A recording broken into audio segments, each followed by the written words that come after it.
Um, as a national institution at the intersection of the sacred and the civic, the Cathedral endeavors to convene conversations that get to the heart of important matters in our community.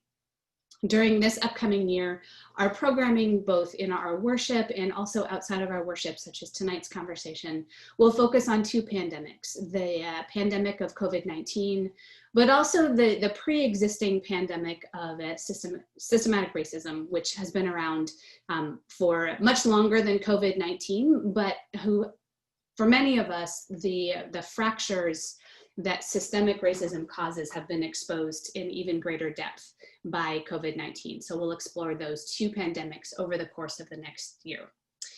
This past Sunday of Labor Day weekend, our preacher, Mark Morial of the National Urban League, identified another pandemic, which he called an economic pandemic. So in the wake of a holiday celebrating the contributions of workers, our guests tonight will explore all three pandemics with our moderator, Ray Suarez. We'll talk about the disproportionate impact of COVID-19 on low-wage workers, women, and people of color who were already disproportionately impacted in the lower tier, represented in the lower tiers of our economy. So our goal as the Cathedral is to point to us in the direction where everyone, all children of God, have what we need to thrive. And to this end, our guests will also, and no pressure to you all, identify ways we can build an economy that works for all workers and the ways in which all sectors can contribute. So I'm going to welcome our guest on screen now. I'll do some introductions and then turn it over to Canon Leonard Hamlin to open us in prayer. So welcome, Leonard. I'm going to keep chatting for a moment about our guests and then hand it to you. So Ray Suarez is our moderator tonight. He is a member of the Cathedral's governing board, a journalist with a long list of credentials, including work for PBS NewsHour and National Public Radio. He's an author and contributor to many books and current host of the radio and podcast series World Affairs. Saru Jayaraman is the president of One Fair Wage and the co-founder of the Restaurant Opportunity Centers United. She is a writer and speaker, as well as the recipient of multiple awards and honors, for instance, from the James Beard Foundation, and most recently was named Visionary of the Year by the San Francisco Chronicle. Doug Holtz-Eakin is an economist. He's the founder of the American Action Forum and a past holder of public positions.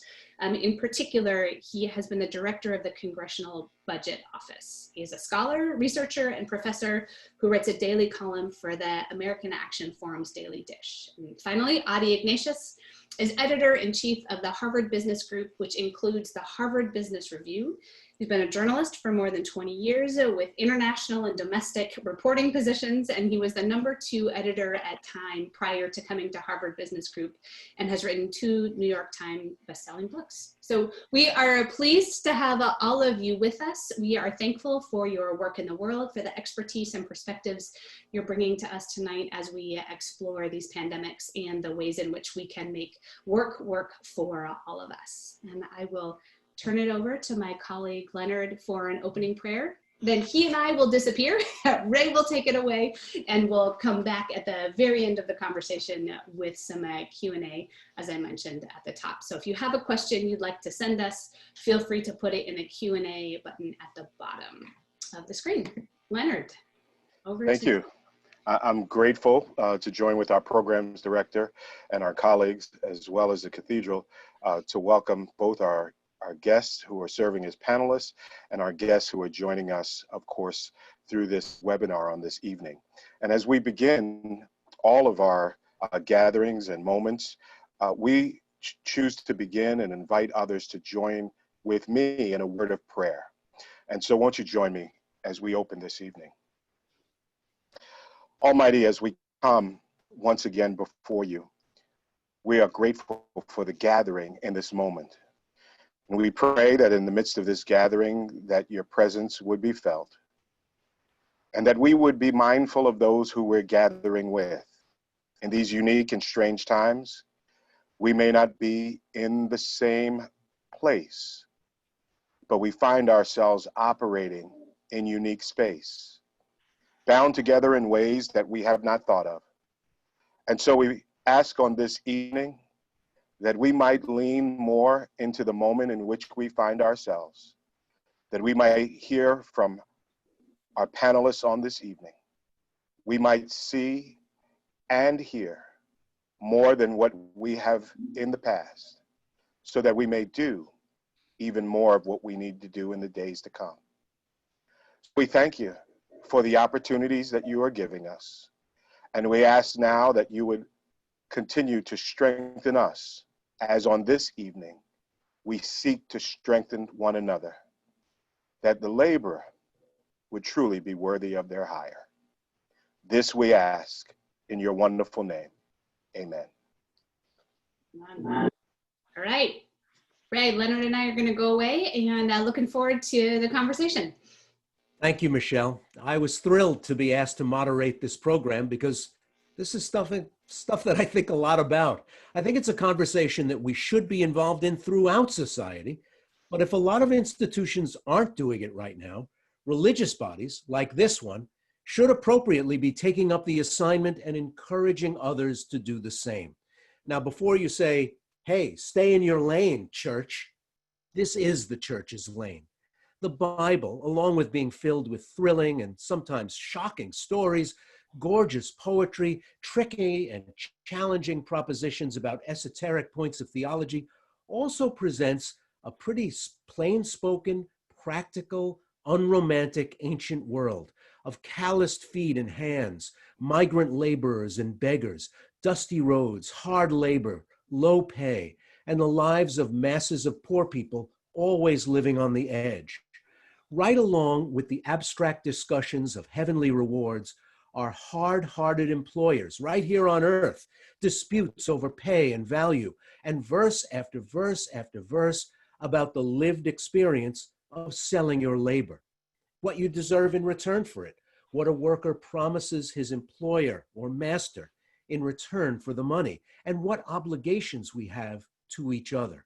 Very early in Genesis, God places Adam in the garden, quote, to work and keep it.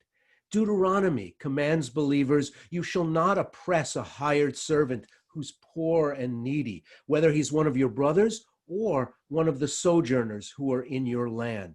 Matthew brings us the parable of the hired hands in the vineyard.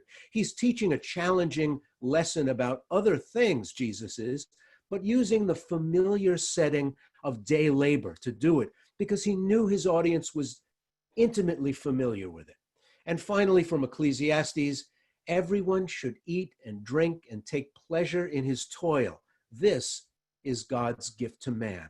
In this discussion, I hope to tease out with my smart and challenging panelists the difference, if there is one, between what's legal and what's just, how we think about labor and pay and conditions and fairness at a time of great inequality in the midst of widespread employment. Where does the burden fall to strike a fair bargain? On the employer? On the worker and his demands? How did we end up at a period of American economic history of high employment, low wage gains, massive corporate profitability, and a large part of the labor force using debt as a way of compensating for inadequate or slow rises in wages, even as productivity rises? And we'll discuss the particular and peculiar circumstances of the pandemic. How has it exposed the cracks and contradictions in our system that might have always been there before, but we just don't have much occasion to talk about them? Saru, let me start with you. Is there a compact, implied or explicit, between employer and employee? And what's in it? There's not just a compact between employer and employee. There's a compact between this country and all of us as consumers and people who rely on workers who are now we're calling essential to make sure that they are paid and can take care of themselves and are valued for their labor.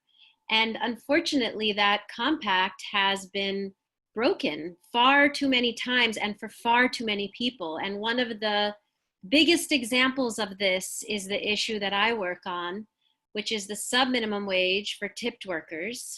The restaurant industry before the pandemic was the largest and fastest growing private sector employer in the United States, 13.6 million people, but also the lowest paying. And that is because of the money, power, and influence of a trade lobby called the National Restaurant Association. We call it the other NRA.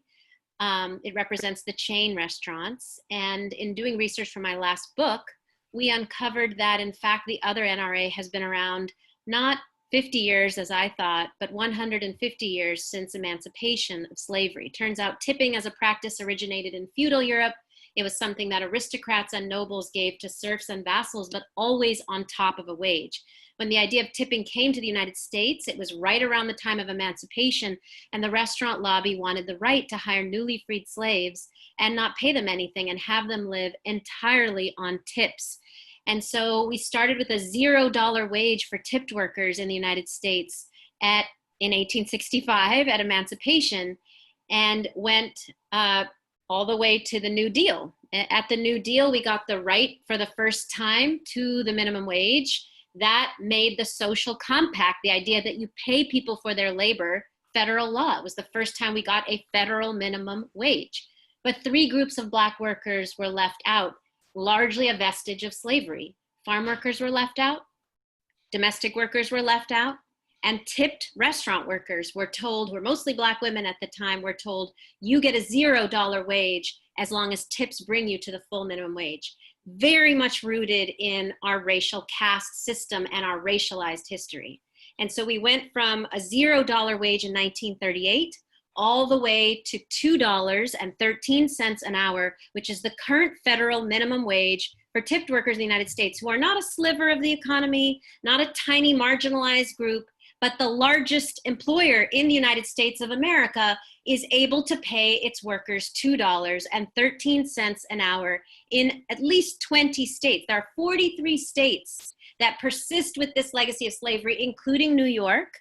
7 states, including California, where I live, have gotten rid of this system many decades ago and have actually faster growing industries than New York and the rest of the country. But in New York and the rest of the country, 43 states, you have millions of tipped workers, mostly women, disproportionately women of color, living off of tips, struggling to survive, struggling with the highest rates of sexual harassment. That, to me, is a completely broken social compact, because what that wage is telling these women that they are worth $2 an hour to the employer, and that they must essentially bow and scrape to get their wage from the customer rather than the employer. The only social compact that I think is important to know is that we need employers to value the labor of their workers by paying them and treating them with dignity and respect, making sure that they're healthy. Paying people $2.13 an hour is a complete aberration and a direct legacy of slavery. You, before I move on, I just want to clarify something. You said in 20 states they're able to pay $2.13.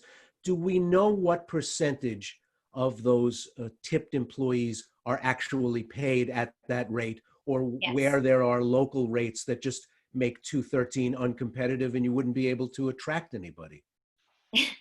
43 states pay a sub-minimum wage, and 99.9% of workers in the industry get that sub-minimum wage from their employer. Now, they get tips, but right now during the pandemic, as we surveyed thousands of workers, tips are down 75%. So you've got 10 million workers who've lost their jobs during the pandemic, who are faced with the most impossible choice of their lives.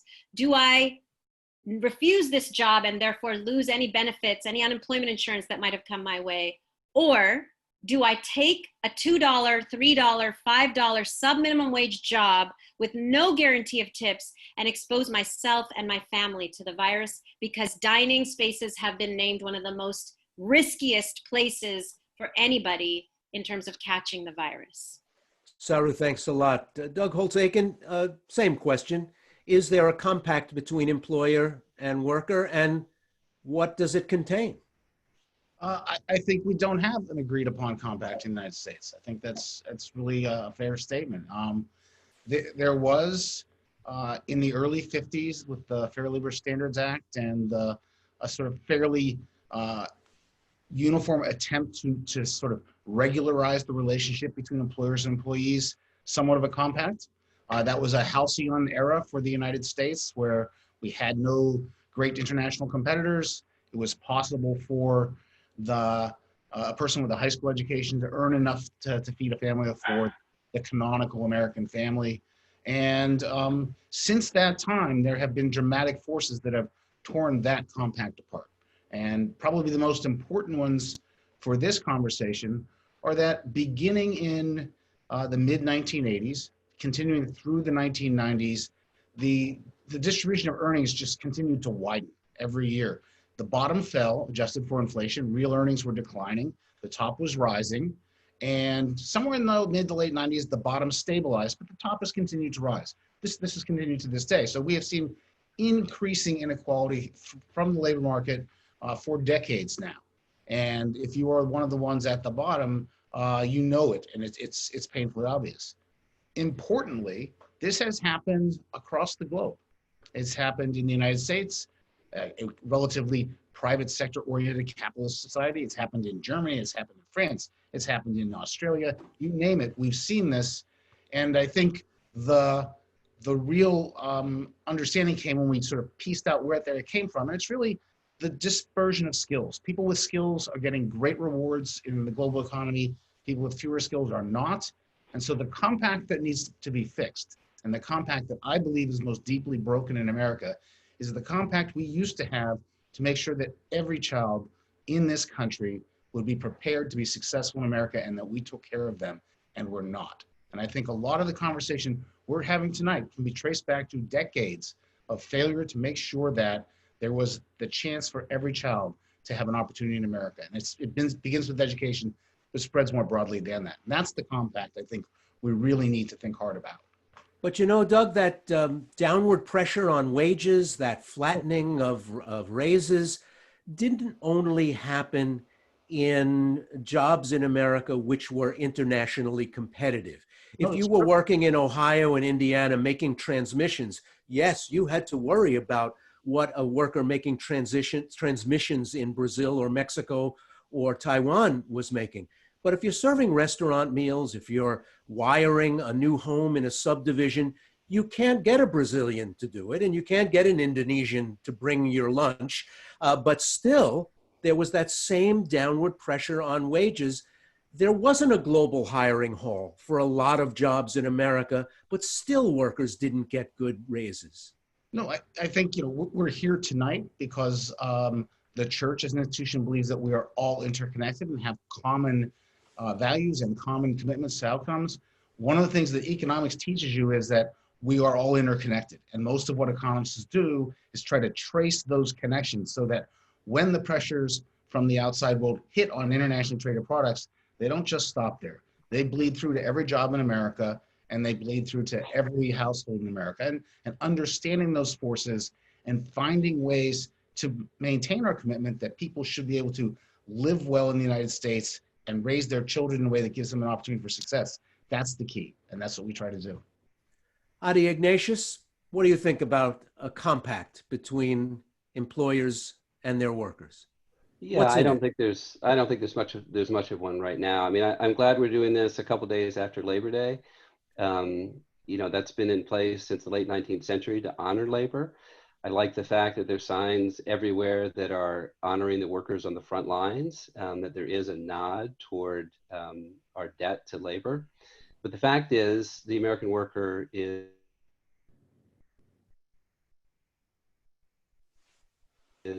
not getting ahead and has really been suffering for 40 or 50. We talk about inequality all the time, almost as if it's a mystery that we don't know how to solve or we don't know where it came from. And the fact is, and I would date it more from the 1980s, the sort of ascension of Wall Street and the theory of the primacy of shareholders over all other stakeholders. And it's not just Republican administrations that have pushed that line, I'd say Democrats as well. So since then, we've solved for growth. Again, this is pre-pandemic, but not for distribution. I mean, Harvard Business School launched a US competitive survey, a big US competitive study a few years ago. It defined competitiveness as not only competing successfully in the global economy, but also supporting high and rising living standards for Americans. And on the latter, we've really failed. wages have barely moved in 40 years. Even before the pandemic, 40% of Americans had trouble paying for food or medical care or housing or utilities. Half of Americans have no retirement savings. This is a big problem. I mean, one can only hope that the damage that COVID-19 has done to the economy, or the problems that it's laid bare, will prompt, maybe like the Depression did, will prompt some sort of solutions to all this. Companies are sitting on cash. There's a lot of cash that companies have, and by and large, they are not giving it to their workers when they don't have to. Companies don't like to raise wages because they feel, okay, we're locked into that. If we give wage increases, salary increases, we can't sort of pare them back when times are tough. But that's a decision. That's a decision companies are making to pay dividends, to do stock buybacks, not to sort of raise wages of their workers. Peter Drucker, so the founder of modern management, said that society or companies probably couldn't tolerate a ratio between CEO pay and, let's say, median worker pay more than 20 to 1, 25 to 1. And that's what it was in the 1960s. In the last, 40, 50 years, worker wages have gone up maybe 12%. CEO pay, full compensation, has gone up 1,000%. That ratio is now at about 300 to 1.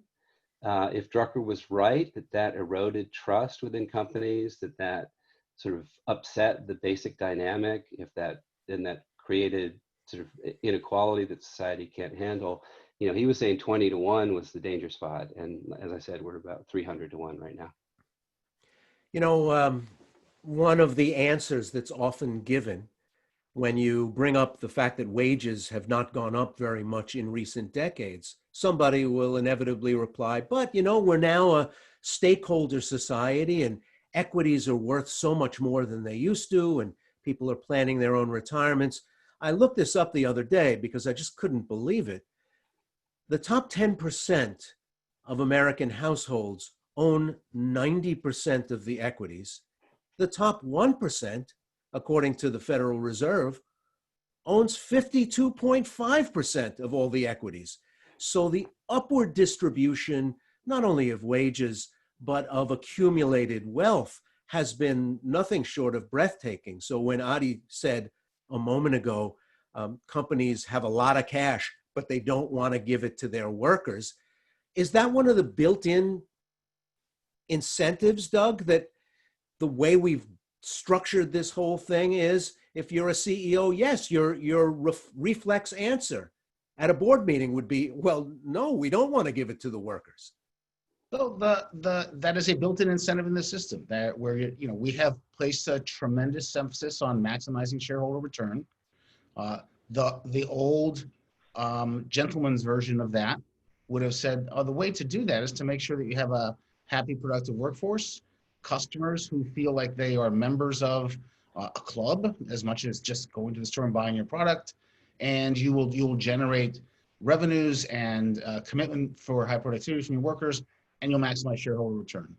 That has shifted to a far more ruthless financial version that doesn't worry about either the former, the workers, or the latter, the customers, as much, and is more on commoditized products and global supply chains with maximum efficiency, and every dollar of wages more than necessary in that kind of a world is a management failure and a piece of inefficiency. And so that's not an exaggeration. That's the pressures they feel, and they get defensive if you talk to them about it, because they're like, hey, I'm just doing my job, and if I don't do this, I'm out of the job. And so, but the system's migrated that way, and it's a reflection of, for me as an economist, you ask sort of how did it end up this way? Is this what Adam Smith wanted? And there's sort of two big differences from the Adam Smith world that gets appealed to so much, and this world in which we live. Difference number one is the people in it.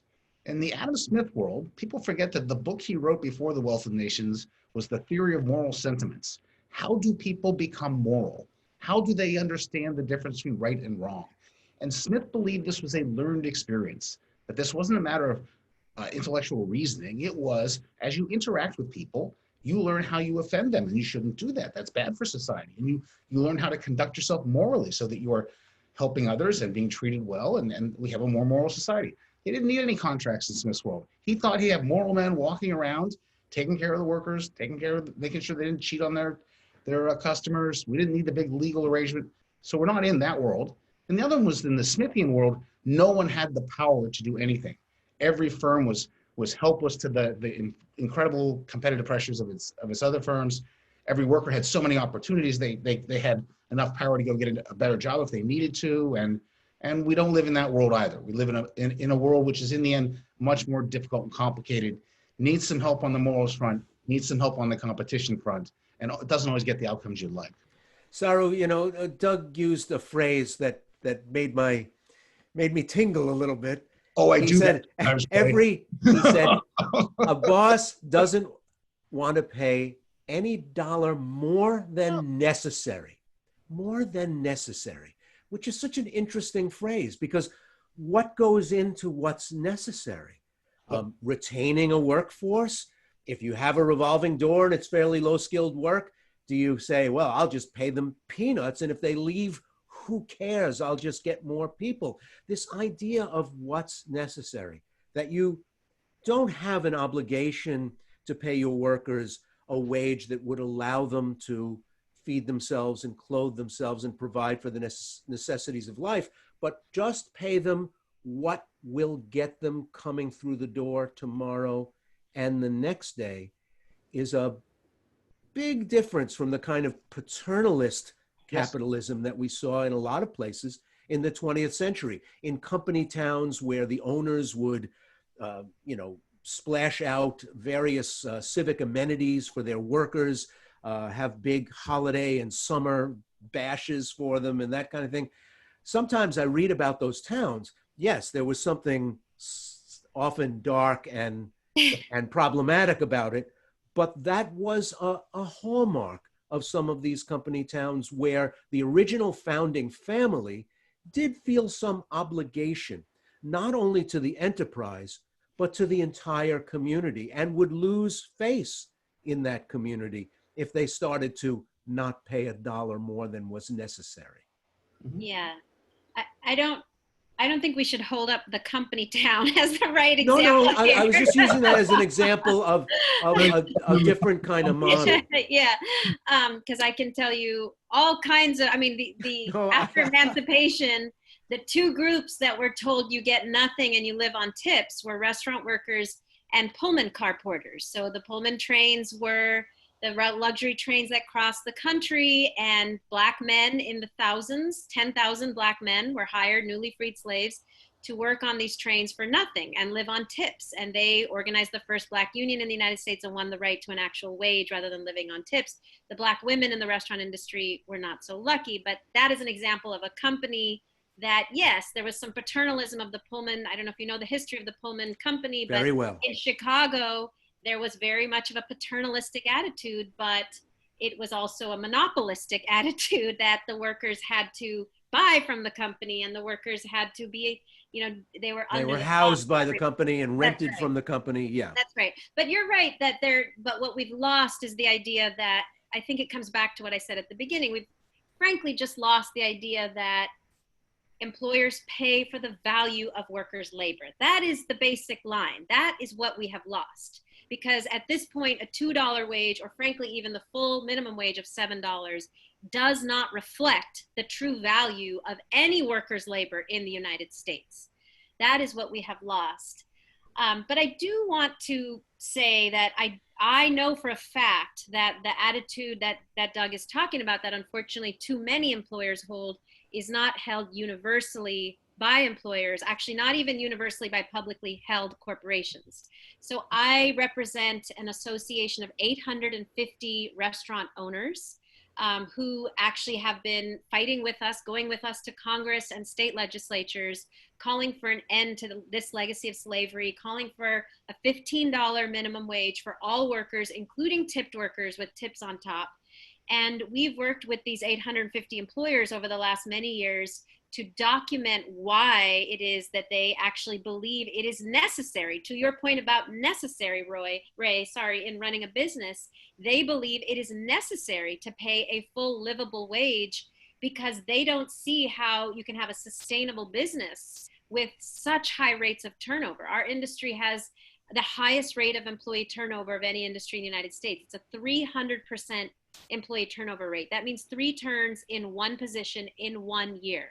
And we actually calculated how much that costs companies. It costs, especially publicly traded chains, restaurant chains, it costs them over $1 million a year in employee rehiring, retraining, morale. It's not a good scene. And I've been to multiple shareholder meetings of publicly traded restaurant corporations, chains essentially, where shareholders have raised this issue saying we keep losing good people because we don't pay more than $2 and we don't provide them with any kind of ability to survive, and so they must move on. And on the contrary, these 850 businesses, mostly independent businesses, small to medium-sized businesses, but a few chains, I'll name the chains. Cava Grill is an excellent company that invests in its workers. You know, In-N-Out has been an excellent company that pays well and actually invests in its workers' benefits and wages. So there are a few standouts, not just in the restaurant industry. Outside of the restaurant industry, you've got Costco, which pays its workers really well and provides benefits. You have other publicly traded companies that are doing the right thing. And it's because they see, contrary to the norm, which thinks it's necessary to squeeze as much as you can out of workers in order to make ever increasing profit. On the contrary, these companies see that it's necessary to pay people a livable wage and treat them well in order to retain them and in order to not have ever ballooning costs with regard to turnover. Now, everything that I'm talking about was prior to the pandemic. With the pandemic, we saw an explosion in interest among restaurant owners, particularly independent restaurant owners, in working with us to change the law. We've been approached by, at this point, 300 or 400 restaurant companies that have said, we've seen our workers struggling mightily with the pandemic. I mean, at this point, listen, I don't think people understand the scale of destitution at this point. 10 million restaurant workers have lost their jobs since the pandemic shut down. 60% of them were unable to access unemployment insurance because they earned a sub-minimum wage and their employers largely didn't report their tips, so they couldn't get any benefits. Now they're being asked to go back to work and tips are down 75%. We started an emergency fund for these workers. 220,000 applied. In March, their comments were, thank you for this money to feed my family. Now the comments are, I'm having to steal food for my children. I start to get emotional every time I think of the comments. We're getting thousands of them. I don't have money for gas to get to the food bank. And when I get to the food bank, the food is spoiled or it's gone. I had a mother write to me and say, how long do you expect me to live on bread and maple syrup and feed my child bread and maple syrup? Because that's all that's available right now at the food bank. There are numerous instances of restaurant workers being homeless in multiple cities. And I'm getting thousands of Facebook messages from them saying, they send me pictures of their electricity bill saying, I don't know how much longer I can be in touch because I won't have access to internet or phone. Now, if they don't have the ability to pay their electricity bill, I ask you what's going to happen with heat. How are they going to pay their heating bills in a month or two? And I'm talking about 10 million workers just in my industry. So employers saw that. Hundreds of employers saw that. And independent restaurants, small and medium-sized businesses, between seeing their employees suffer like that and the murder of George Floyd and the national call for racial equity, we heard from hundreds of employers saying the time has come for change. And I've been so moved by hundreds of employers who've worked with us and gone to Governor Cuomo and asked for a full minimum wage with tips on top for these workers, who've come with us to Congress to say we need a full minimum wage with tips on top. It has been a moment of transformation where employers are joining forces with workers to say enough is enough. The pandemic revealed the complete inadequacy and dysfunction of this wage system, and it's got to change. I want to get back to the pandemic later. Adi, you were trying to get in, and then well, Doug. just on a few things. you know, when you think about whether or not anybody's raising wages, I mean, there's the question whether they need to do so because a hiring market has changed or there's a gun to their head in some ways. You know, it's interesting to me to see the extent to which companies and CEOs are or are not raising wages on their own. I mean, there's been a move, I would say, in recent years where CEOs are paying far more attention to things other than maximizing shareholder return. The Business Roundtable a couple of years ago, you know, was among many coming out saying, look, we have to think about all stakeholders. So, you know, companies are getting better in terms of sustainability issues, gender issues, other sort of equality and equity issues. They're not good on labor issues. They don't want to talk about labor issues. I mean, you know, since the demonization of unions in the 1980s, it's been tough for labor, and even the most enlightened CEOs aren't willing to step up, except occasionally. I mean, Henry Ford obviously famously back in 1914 raised, you know, wages to $5 a day to get a little stability in the assembly line and also to create consumers. And I mean, I don't know if that's moral, it's certainly practical. You know, Dan Schulman is a guy, is one of the few CEOs. I mean, so you talked about non-restaurant industry CEOs who are making a difference. Dan Schulman, I would say, is one who just decided, I want to pay all of my workers, wherever they are, at or above the prevailing wage, and I want to make sure it's a living wage. I mean, you know, the number of people who are working, you know, 2 jobs, side gig to sort of make do. You know, Dan is one of the few people who have stood up and said, no, you know, my workers need to actually have disposable income at the end of the day to sort of grow on. Now, one thing we haven't talked about and we need to talk about is the gig economy. And maybe that comes when we start talking about solutions, but, you know, we're in a situation where before too long, I don't know, maybe half of our workforce will be gig economy who have even fewer protections than workers in most other industries. So I think there's a real reckoning, and maybe COVID is letting that bear as well, that we have to treat this huge burgeoning workforce in a better way. Doug, yeah, go ahead. Just real quickly, on the sort of idea that there are firms out there that are doing the right thing and some who we might not be so pleased with. The reality is that a big source of the rising inequality has been the gap between firms that are doing well and raising wages and other firms. The firm you end up in is as much a piece of your destiny as many other things right now. And that's a bit of a puzzle in economics, but it's certainly in the data, like, you know, who you end up with. The nature of our technologies has changed how we perceive success and the opportunity for success.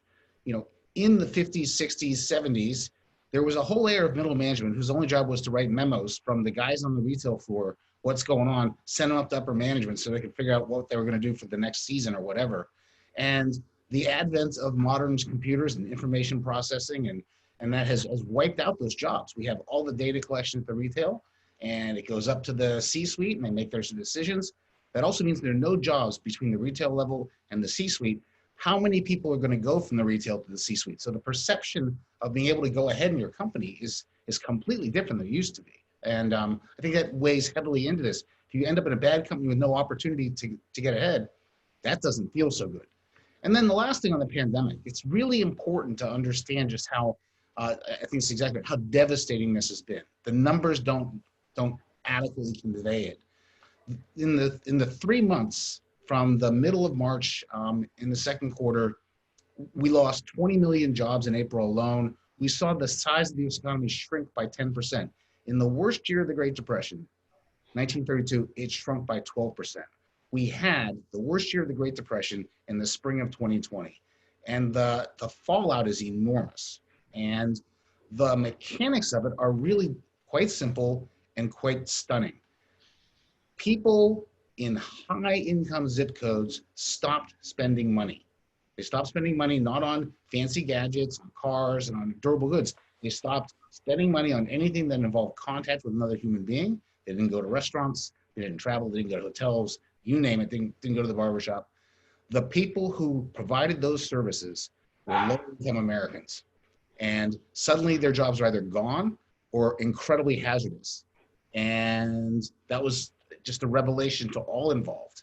And I think you can't underestimate how much it has shaken everything that we're seeing out there right now. And if you look in the real-time data, if you're a relatively high wage worker in the United States, right now, in September of 2020, the recession is essentially over. Those employment rates are back to where they were. What's left is a low-wage, enormous recession. And it can't be emphasized enough that it's very different in character than anything we faced. When I was an undergraduate a very long time ago, when football players still wore leather helmets and people came to the game in beaver coats, I was taught that with margins being slim, that consumers seek their highest utility in the way that they spend money, that employers seek their highest utility in the way they spend money, and the system was not sentimental, but it was rational, and everybody would end up with the best deal. I wonder, in the age of the global hiring hall, whether that makes sense as a proposition anymore. If you go with people out to shop on Saturday, and as they pick up a chocolate bar at CVS, you say, you know, the people who pick the cacao live on starvation wages. The people who process it and ship it and get it to Hershey, Pennsylvania are a little better than starvation wages, but not much. Would you pay an extra nickel? Would you pay an extra dime? Would you pay an extra 15 cents? They might say, yeah, I would. And as they go to get that half gallon of milk off the shelf, as dairy farmers are being pushed to the wall all around the country, and you said, hey, would you spend an extra dime on that gallon of milk or that half gallon of milk? And they'd say, oh yeah, I would. And before long, I mean, it's a good idea and it feels right, but before long, you're talking about spending a lot more money than you intended to when you headed out into the world on Saturday morning. And you'd remember that you're not in some sort of charitable organization, but you're trying to run a family where your own finances are tight as well.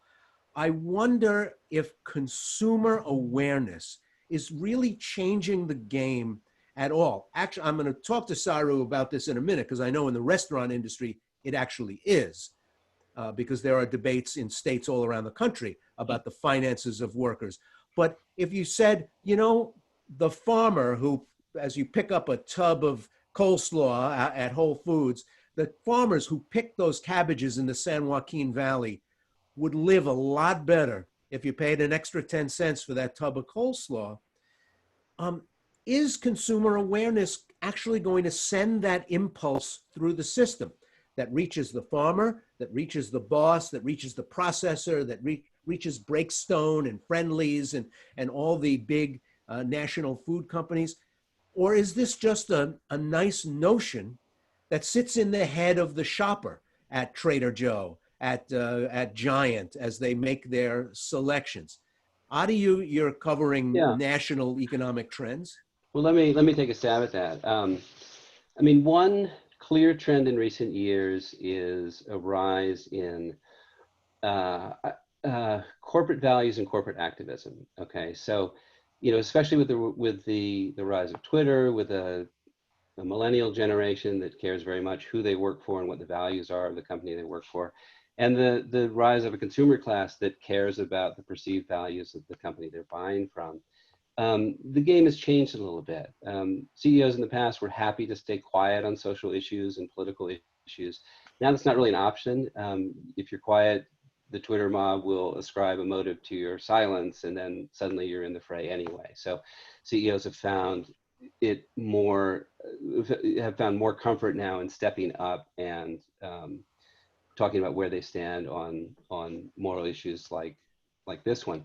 Now, on sustainability, we've known for years that people were very sympathetic to the idea of polluting less, but until recently, there was very little sign they were willing to pay more, if that's what it came down to buy a product that was better for the environment.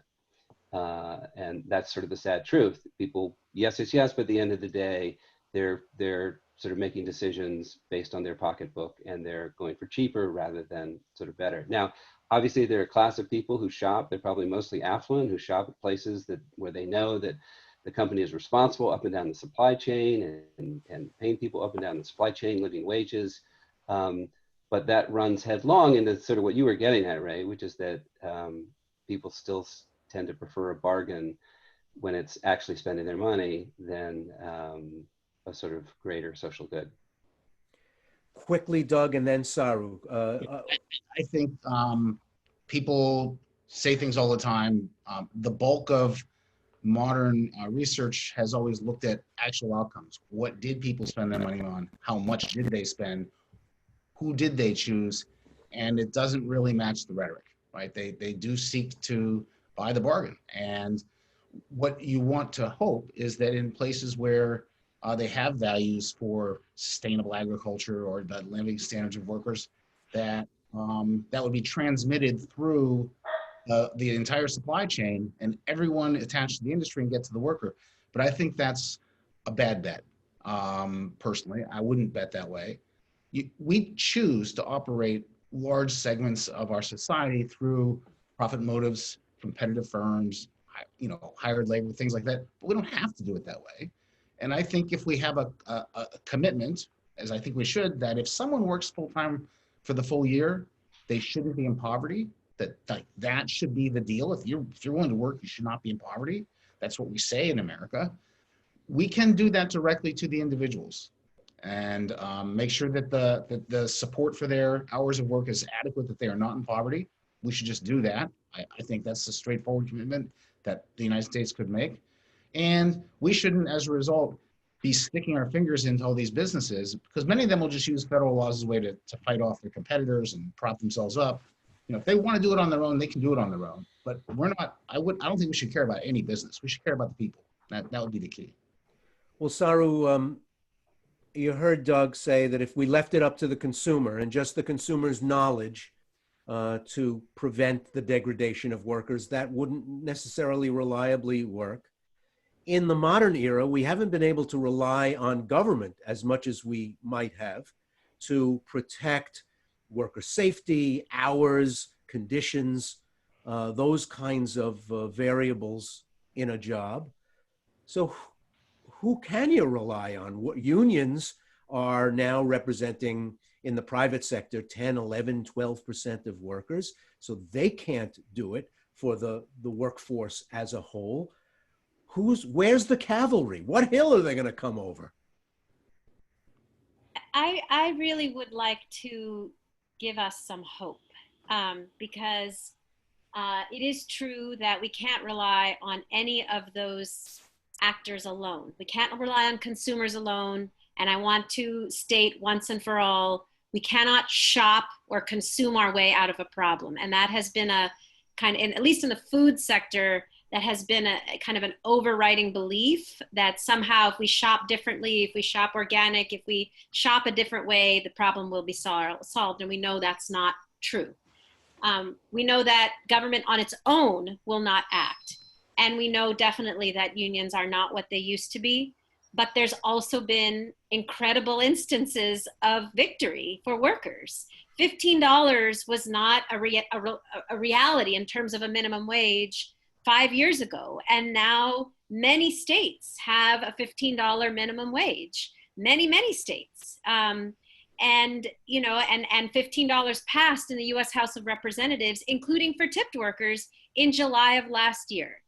It hasn't moved in the Senate, but all of that has been the efforts of workers, labor organizations, and I don't want to limit it to unions. I'm a worker organization, but I'm not a union, so labor organizations.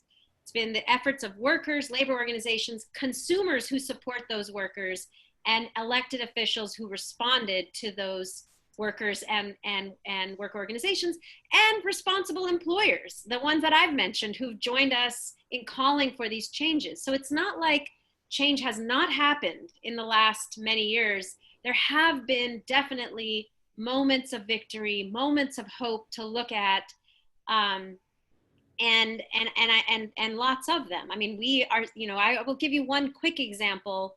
right after Trump was elected, unbeknownst to most people, because people were, I think, in another planet once he was elected, people were distracted.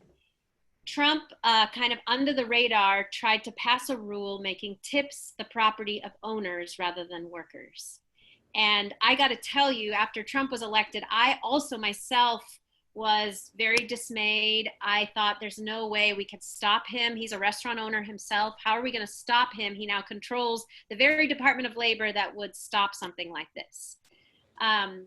So I was a little bit pessimistic, but we organized 400,000 workers, employers, and consumers to submit comments, write to the Department of Labor. We took over the Department of Labor. We did 8,000 phone calls into the Department of Labor, and we succeeded in stopping that rule change and ended up getting a bill passed in Congress. I worked in a weird world with Mitch McConnell on a bill that enacted and put in law now and forever, tips are the property of workers, not employers. And we actually made it much more protective than it had been in the past. We increased worker protections as a result of that effort. So that is just an example of how even when things seem very challenging, even when we're up against the most difficult times, workers can organize, people can organize, consumers can support workers, and change can happen.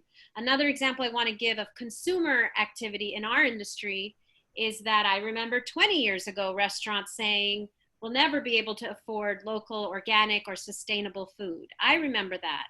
And it was consumers who read Fast Food Nation and Omnivore's Dilemma and went to restaurants and said, is this local? Is this organic? Indicating that they would pay more for those amenities, for to have sustainable, locally sourced organic food. And we saw massive change in our industry. It wasn't universal, but industry leaders adopted the idea of locally sourced organic food. Now, we've been thinking since that food movement has had a lot of success, we've been thinking, how do you replicate that kind of willingness of consumers to not just pay more, but frankly, to push employers to say, where is my locally sourced organic food? Is your food local, organic, vegetarian? Is it healthy? We've seen consumers have an impact on the restaurant industry. And so we started a consumer engagement program with a Diner's Guide app to tell consumers which restaurants are paying their workers well, which ones are providing benefits. And we have seen it have an impact. Blue Bottle Coffee is one of the fastest growing coffee shops in America, and it has joined forces with us as a result of consumer pressure. Chipotle ended up leaving the National Restaurant Association as a result of consumer pressure that we organized. So we have seen impacts, we have seen changes, but not with any one actor acting alone. It takes workers leading, consumers supporting, and elected officials responding in order for change to happen. We need all of that to happen together. And this, by the way, this moment, this pandemic moment, is the best, most critical, best opportunity for that to happen. We are, for God's sake, calling these workers essential and still not paying them. I don't know how they can be essential if they're not paid. But this is the moment for consumers to speak up.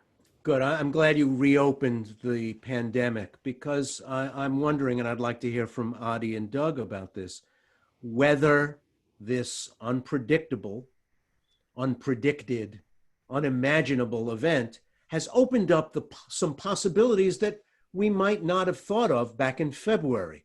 I've seen more profiles of hospital orderlies and farm workers and stock clerks than I ever saw in a lifetime of reading, Mother Jones and In These Times and Utne Reader, because now suddenly we're talking about people dying after they go to work, the risks involved. They're some of the lowest paid workers in our society, and whether that creates an opening or whether it's a moment that goes away as soon as we're not afraid of catching a disease anymore. Adi, what do you think? Well, it certainly creates an opening. What we do with that opening is a question. But there are a few. Maybe we're getting into possible solutions at this point, but all of them are teed up or are reanimated by what's happened with COVID-19. One is the discussion about some form of universal health care, just getting past the link between healthcare and employment. It is not the only way to do things. If there ever was a moment where, look, I meet CEOs who say, I wish I didn't have the healthcare burden. I would love to see universal healthcare. I said, can you say that publicly? They said, no, I can't. I'm a CEO. So, this may be a moment where people can have a discussion that they might, a reasonable discussion they might not have had in the past. Another is retraining. We have over the years responded to technical change and displacement by investing in education. The public school system really expanded as automation wiped out farm jobs in the late 1800s. So now spending on education is way, way down. State funding for education peaked in the 1980s. It's been falling ever since. So you have businesses who are saying, look, we need better schools and better education, but you've also got businesses who are saying, we want lower taxes. And there was a good FT column not that long ago by Rana Foroohar who just said, it's hard to have both. So we have to be realistic about that. There are plenty of companies that are stepping up and doing the retraining and the reskilling on their own. Walmart is one of them. PwC is a good example. It's investing $3 billion in reskilling. It's huge, 275,000 workforce. So, these are topics that have been around for a while that weren't getting anywhere necessarily. And I just feel like there's a moment to tee them up. By the way, universal basic income. I mean, that seemed fringy, even when Andrew Yang was running a campaign with it at the center. That is worth a discussion right now. Is there some baseline economic security for working people that we should think about? My World Affairs podcast and radio show next week is on universal basic income. There you go. I don't think I have to pay the Cathedral for an advertisement spot. Doug, yeah. Does this change the political calculus? You've spent part of your career in the political world. When that emergency injection of cash into the economy, and I thought, wow, that was interesting. Those guys and gals are listening. They're hearing the cry of pain from households across the country. They got it done pretty quickly. And then the Senate went away for a month, which was pretty weird.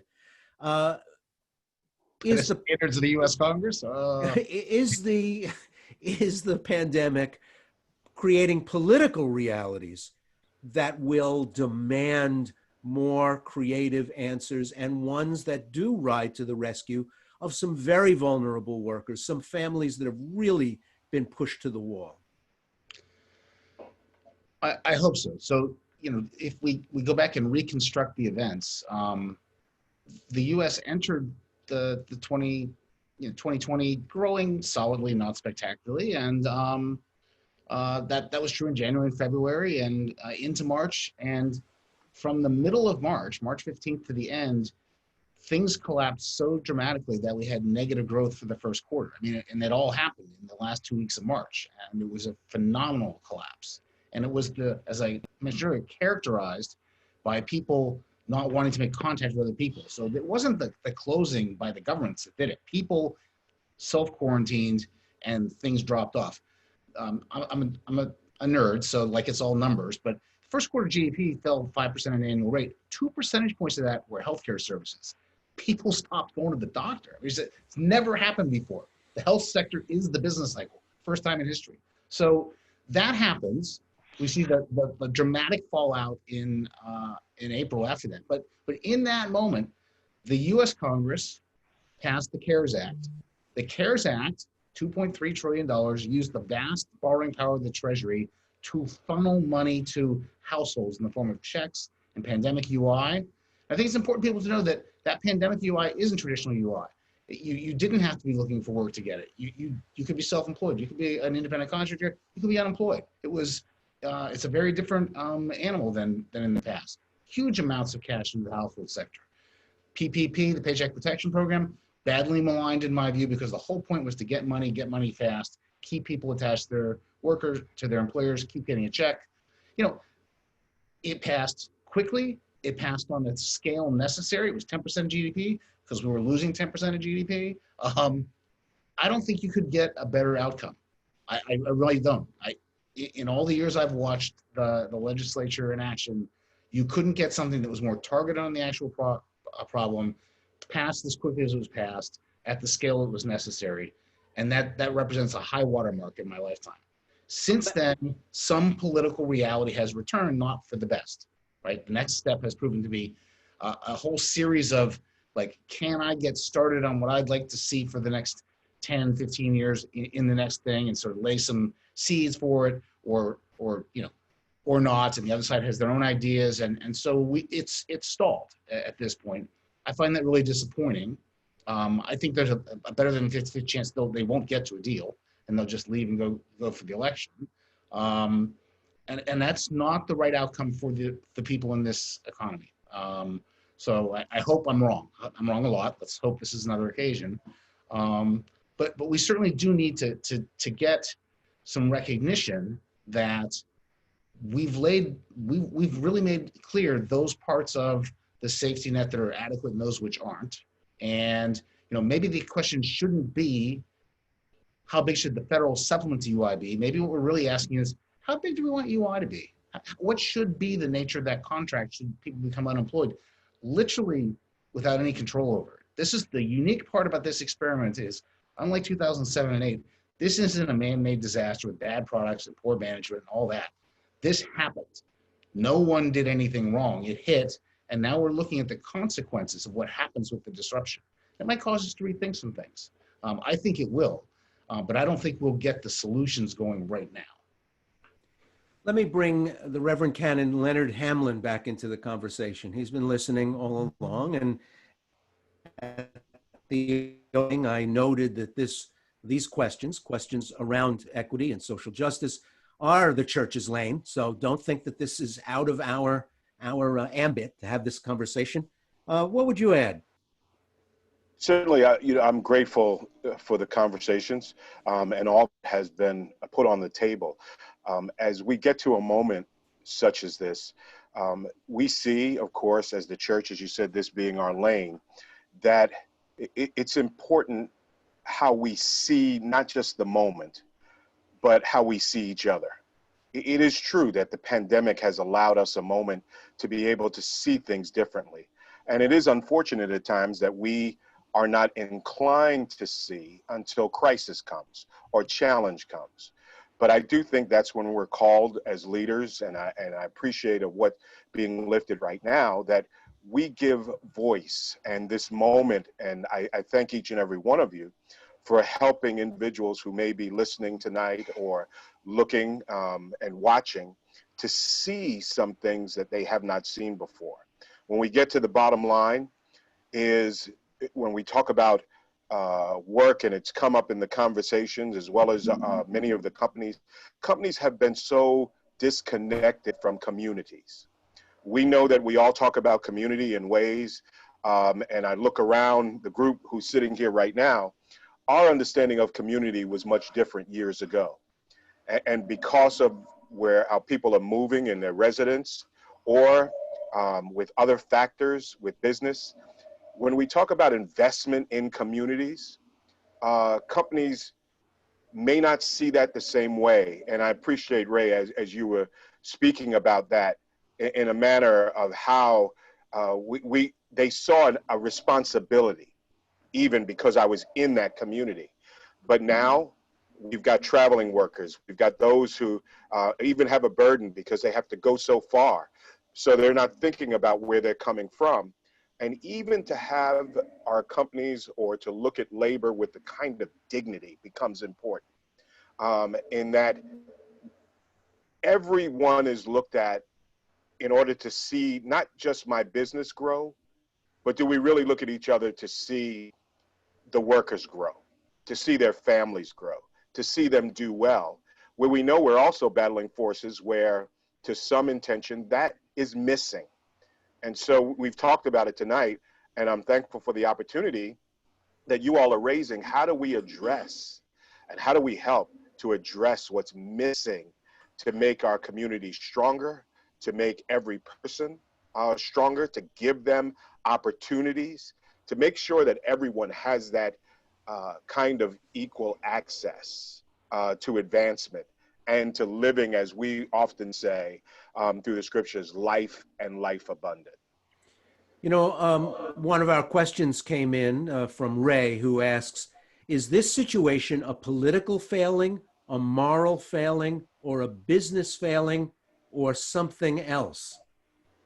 Well, you know, sometimes we're all in, I think, as we're discussing issues, we like to get it down to an either or when it's both and. And it's all of these points that need to be addressed. You know, a lot of times when we're speaking about moral failures, and we spoke about this early on in terms of what we believe. I think there are a lot of people who, if you were to ask them the question, what they believe should happen, would say, much in agreement along a certain line about what they believe. There's some middle road there.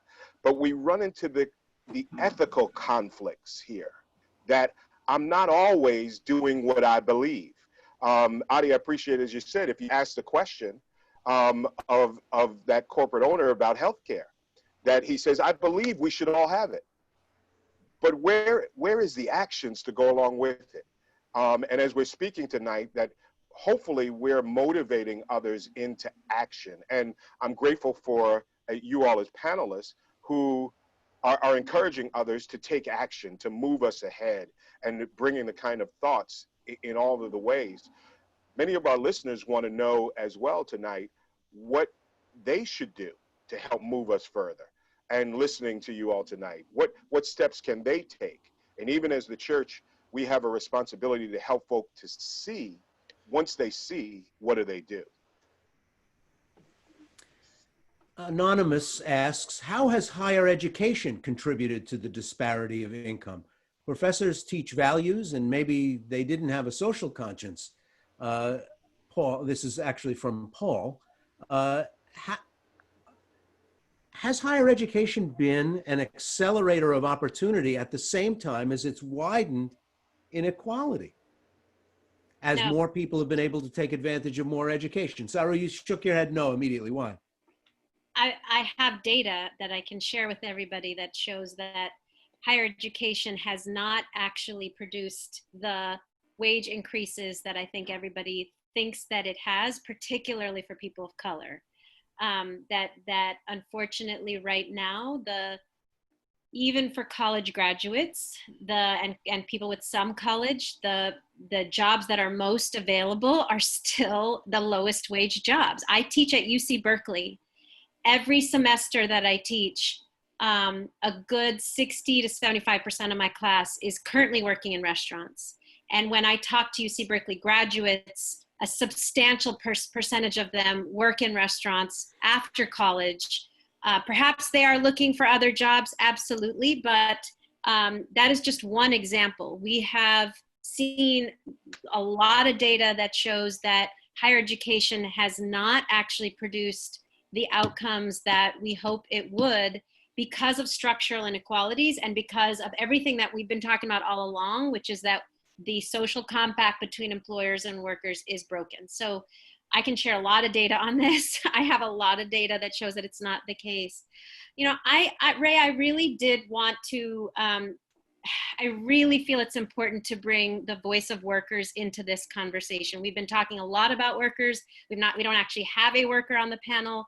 I also really want to commend and recognize Sharon's comment in the chat that there are no people of African descent on the panel. Reverend, it's great you're here, but I think the panel does not have that, and that's an important point, particularly when we're talking about the fact, at least in everything I've said, so much of the history of where we're at right now comes from slavery and the treatment of enslaved peoples.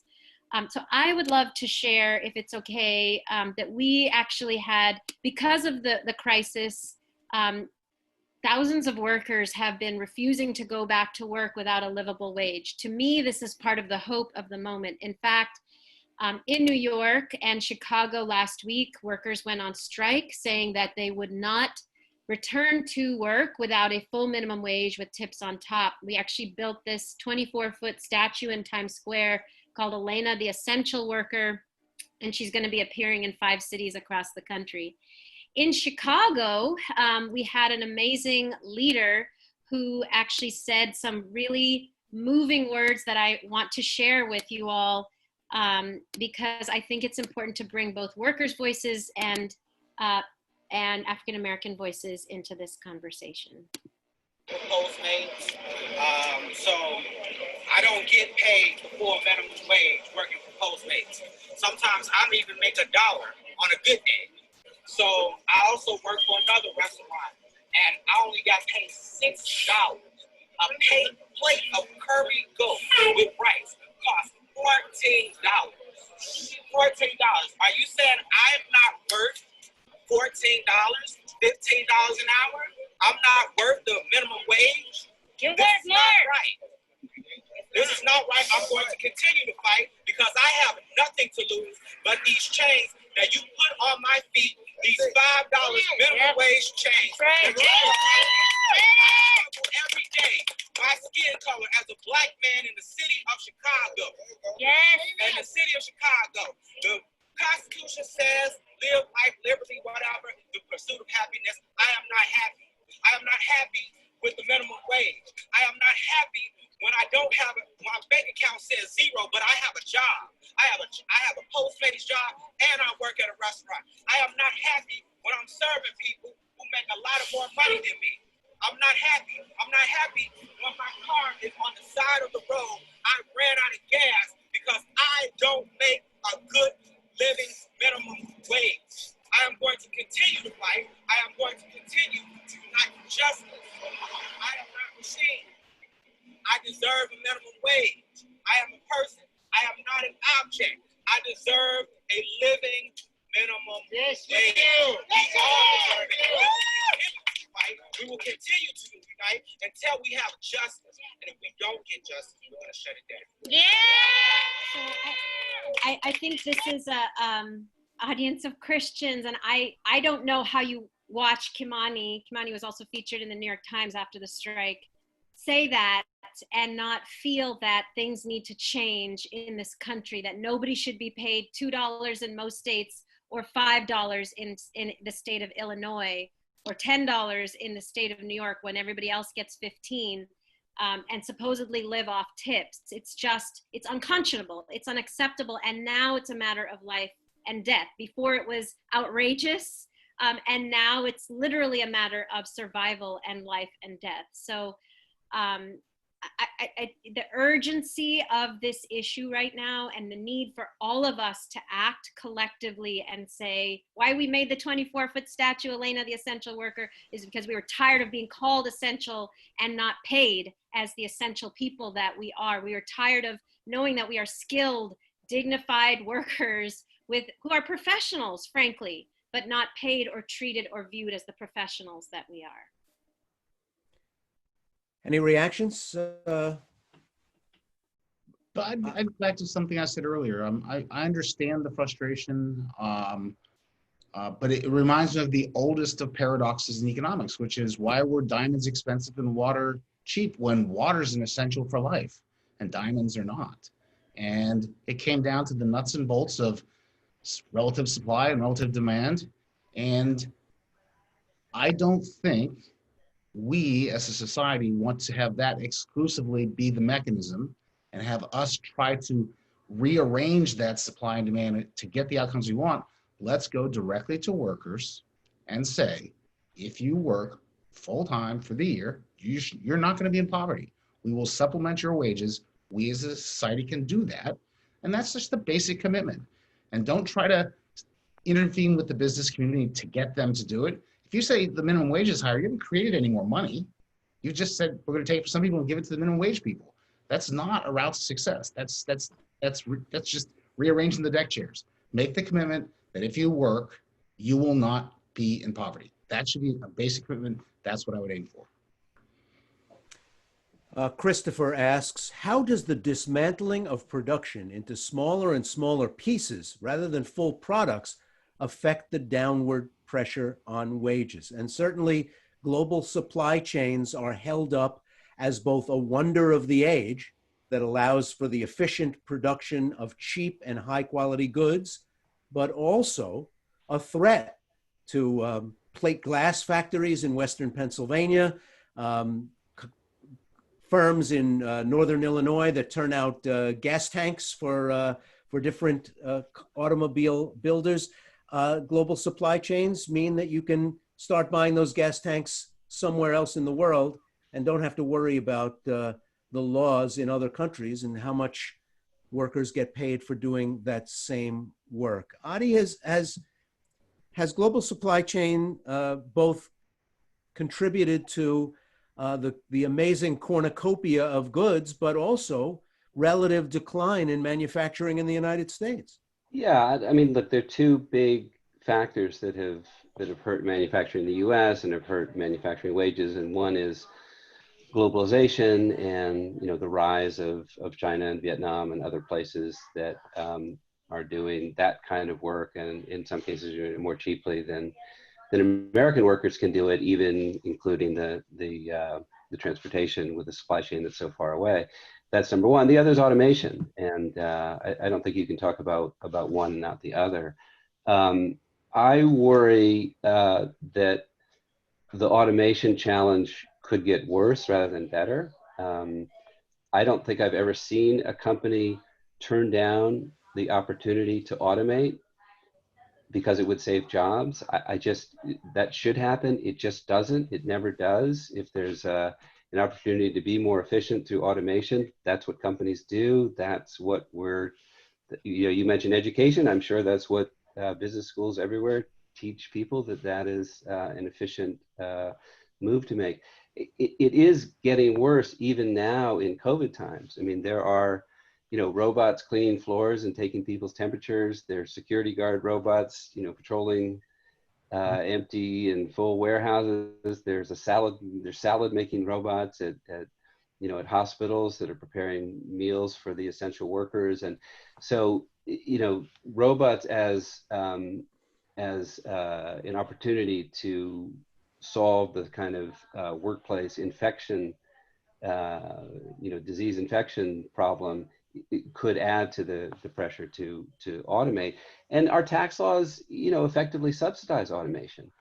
Companies pay roughly 10 times the tax rate for paying a worker as they do for bringing in machinery. So, yeah, I think the American worker is under threat from a lot of places. And if we just let it play out, look, there are plenty of techno optimists who think it'll be fine, and technology will create as many solutions as it does these challenges. But that might not happen. That's really an article of faith. So I think, again, some of these questions about what kind of safety net, what kind of guaranteed income, what kind of guaranteed healthcare we're willing to offer to, in good times when people lose their jobs, we sort of imagine there's a personal failure or a moral failure.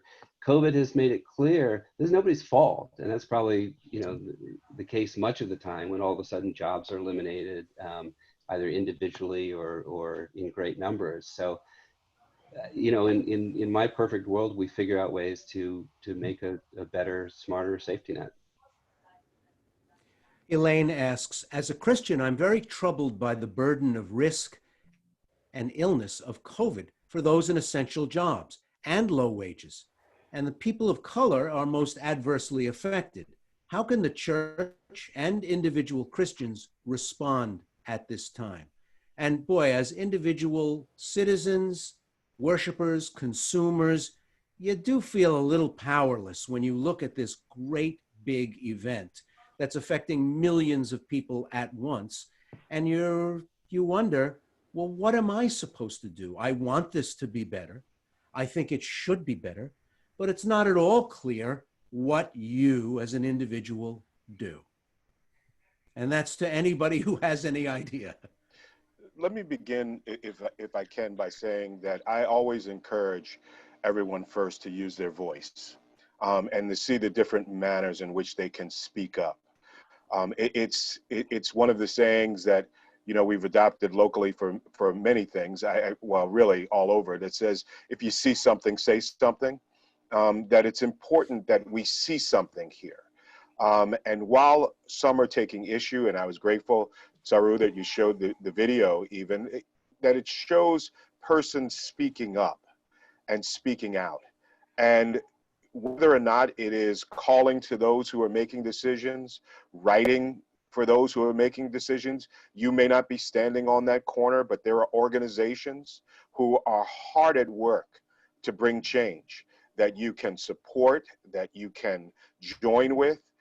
It is getting involved and sacrificing perhaps a little bit of time, perhaps a little bit of your energy or the talent that you may bring, or even the investments that we hold on to, sometimes simply for ourselves, and that we're not sharing with someone else.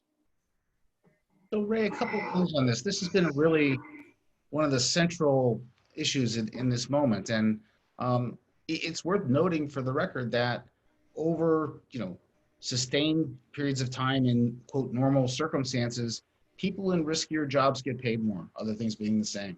They do. That is a well-documented empirical regularity. So what goes on here? Suddenly something that was a safe job is a really risky job. And the pay is not commensurate to the risk that they're incurring. There's no question about that. If we decided to just live with the vaccine, or without a vaccine, to just live with the virus for long periods of time, those would turn into very expensive jobs. Some would turn into robots, is my bet. But that's what would go on. So how do we want to think about that? Is that really the right way to have it happen?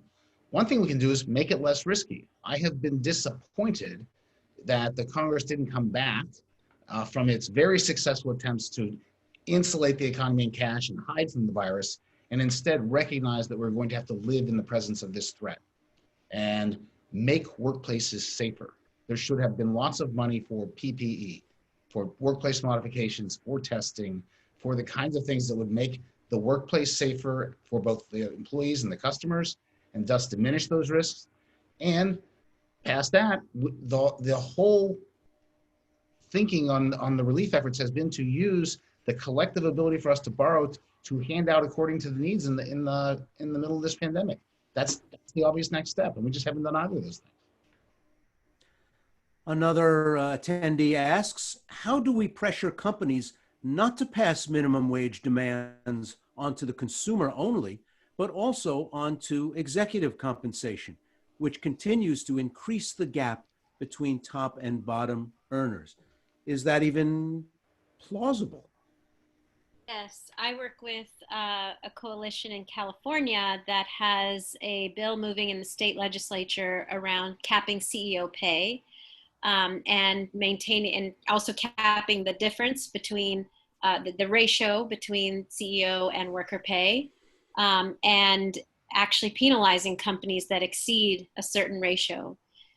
So that, I think, is the kind of thing we need to do in combination with the minimum wage. I guess I pretty strongly disagree with Doug. I think a strong, livable minimum wage is not only critical, it's very doable. There are multiple states that have moved to a $15 minimum wage in the last several years.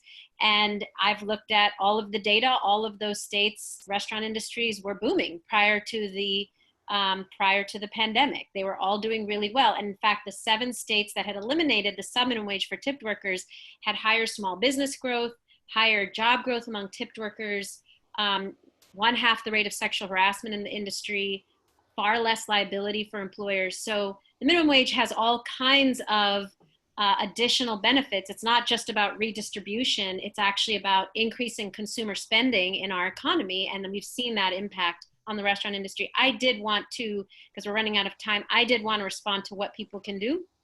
There's plenty that people can do, and I have a couple of things in particular I wanted to lift up. Quickly, please, though, Saru.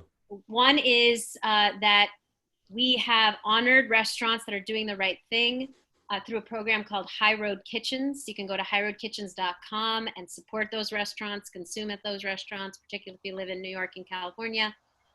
But beyond that, you can act as a person in this country and call on legislators to do the right thing and pay people a full livable minimum wage. You can go to fightdon'tstarve.com and sign the petition there to get Governor Cuomo and the federal legislature to do the right thing and pay people a full livable minimum wage with tips on top before they're forced to go back to work.